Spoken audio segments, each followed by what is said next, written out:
Hi, my name's Phil. I like talking about politics, and in this video I'd like to discuss the news this week that the EU are to pause the legal action which they initiated in March as a result of Boris Johnson reneging on parts of the Northern Ireland Protocol, which of course was the bulk of the withdrawal agreement that he won the 2019 general election on the back of, the oven-ready deal.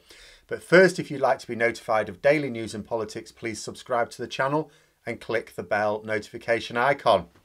So when you're woke in the UK, which for the avoidance of doubt means you're awake to what the hell is actually going on, you look to well-meaning groups who share your need for progressive social change, which it's to be hoped will one day make everyone genuinely equal in terms of opportunities. At least that is the dream.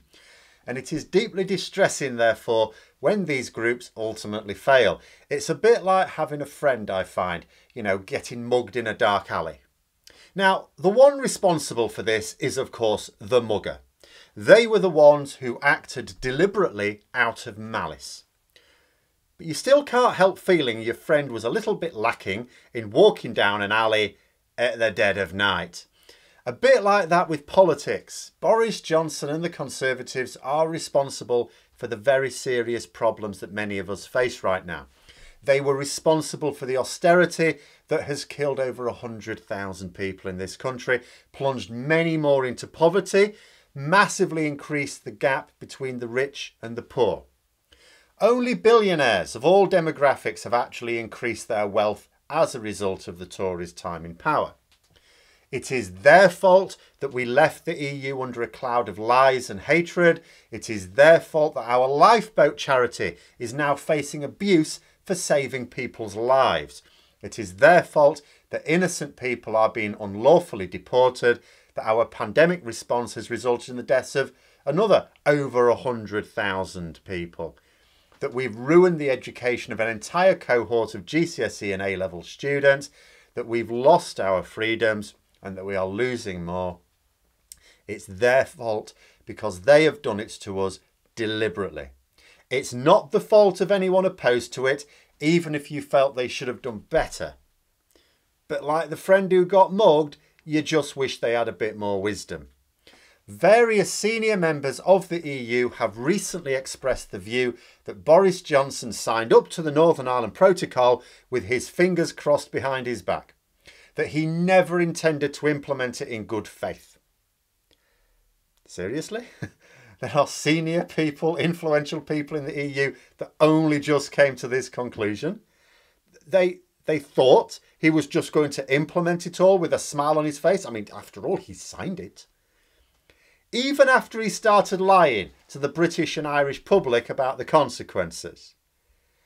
How exactly did it take them this long to come to the realisation that Boris Johnson is a lying toad who would sell his own mother for another day in the sun? But okay, they've worked it out now.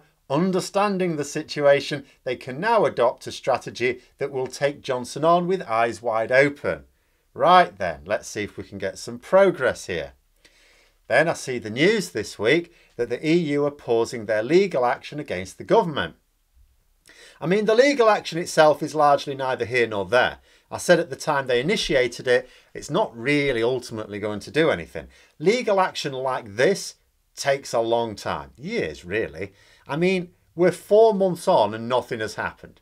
I said at the time, long before a court would say anything on the matter, we'll have presumably resolved the major issues anyway. Having legal action like this is really about just establishing who's in the right and who's in the wrong. It doesn't actually solve anything because that court can't really force another party to do something. If the EU want to take legal action against the UK government, they need action that can be implemented quickly and that they can apply. Not get lost in the dusty corridors of international arbitration. And the Trade and Cooperation Agreement gives such a measure, according to the Commission themselves, where Yvonne der Leyen basically said when the EU Parliament ratified the Trade and Cooperation Agreement, which seemed an odd thing to do whilst we were still reneging on the Northern Ireland Protocol, but it was either we have to ratify it now or we end up with a no-deal Brexit situation. So they ratified it on the understanding that the Commission had the tools needed to apply economic sanctions quickly if necessary. And von der Leyen also said that she would not hesitate to use them. I'll come back to that point in a moment. So back to the legal action pause. And the reason given by the EU is, well, it's to calm down tensions with the UK government. It's all getting very heated and we just want to give the Prime Minister time to reflect on the situation. Okay, let me explain the situation to the EU Commission because they don't seem to be paying attention still. The situation is that David Frost has openly stated that he believes his general policy of threatening the EU with violence in Northern Ireland has paid dividends. He even stood up and said that in a speech with a representative of the EU in the same room. He actually said that his hardball tactics worked and that he has won concessions as a result of them from the EU. Now, I don't know whether he genuinely believes this or not, or whether he is just saying it for his political masters to maintain his position. It doesn't really matter in many ways because what matters is what Boris Johnson believes. So presumably Boris Johnson does believe this because David Frost is still in that position. So let's start from that position. Boris Johnson believes David Frost when the unelected Brexit minister tells him he has won concessions where Michael Gove failed because he has faced down the EU. None of that cooperation nonsense. No, I stood firm and that's the way to do it. Then the EU paused their legal action. Do they not join these things up? David Frost will now be telling the Prime Minister, presumably, that the EU are pausing their legal action because they didn't expect the UK government to stand firm. I mean, it was all very wishy-washy with Michael Gove, but now that I'm here backing you up, we are standing firm and the EU have blinked. And now they're trying to find a face-saving way out of the mess they're in. Keep that stiff upper lip and before you know it, they'll give in to our demands to drop the whole protocol and renegotiate a better deal. I mean, wouldn't you think that? In all honesty, be honest, wouldn't you think that? You do something, someone takes legal action against you for that particular behaviour.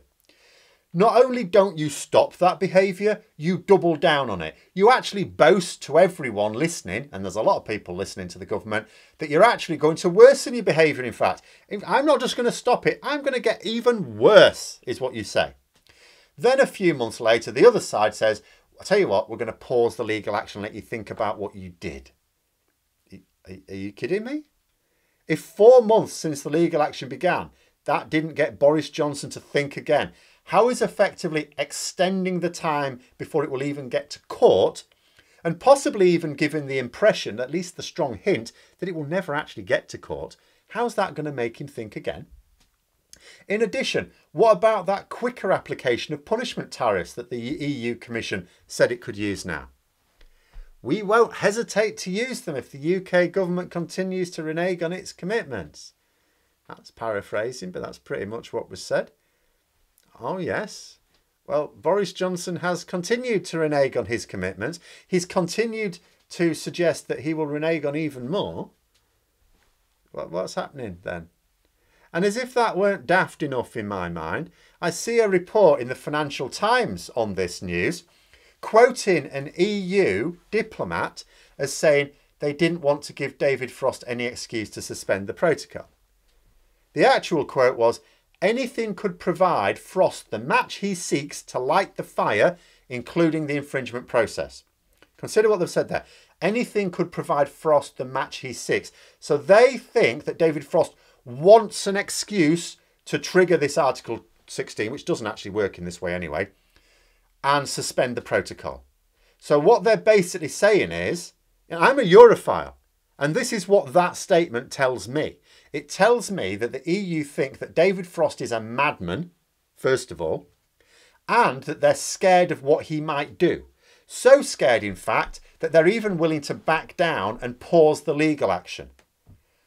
So if that's what that statement says to me, what on earth must it sound like to a Brexit supporter who's on Frost's side? If I were keen on Brexit, I'd be hailing this as the EU backing down. Frankly, in full retreat, I might as well egg it on. How is it possible for the EU, one of the most powerful political forces in the world to have taken on and beaten massive multinational corporations. How is it possible to elect such a politically naive bunch now? Because I'll tell them this for free.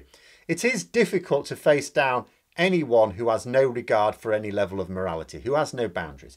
You have to be firm. You have to be consistent, utterly consistent. You don't play dirty like they do. Sometimes people say, well, to take on the Tories, you have to play dirty as well. No, because that loses you your own support base. You know, you are fair, but firm. And like I say, consistent. When you are inconsistent, when you dabble in appeasement, you make the job much tougher. Because even if you recognise the error and you don't repeat it in future, it's like, you know, a kid who keeps whining for something. Now, if the parents understand consistency and they just say no and that's it, they mean it, it doesn't take very long before the kid stops whining for things. As soon as you've said no, you mean no, it's not worth it. But if there's that one time when you said no but then relented, this is why I would advise parents never ever say the phrase, go on then. Never. Because after that point, they will constantly whine until you give in again. Even if you never do, even if you realise it was a mistake. There was that one time when you did, and you might do it again. So like I say, the legal action was of little to no consequence anyway. It was going to take 2 or 3 years, after which, we can't go on as we are for 2 or 3 years. Something has to happen, you know. And all that would happen then is the UK government would be told that it was in the wrong. We know that anyway. Nobody would be hauled off to prison or anything. They'd just be told to behave themselves in future. But the message that pausing the legal action sends is politically naive, to put it politely. It seems to me to be a level of dumb comparable to having a parliamentary majority against Boris Johnson and then letting him have a general election. You know, so many of the people I put my faith in just keep walking down that darkened alley. It's deeply distressing. But those are my thoughts. Let me know yours in the comments below. Hope you found the video interesting. If you did, don't forget to click the like button. And if you'd like to support the channel further, please also click the Patreon link for details. And until next time, I'll see you later.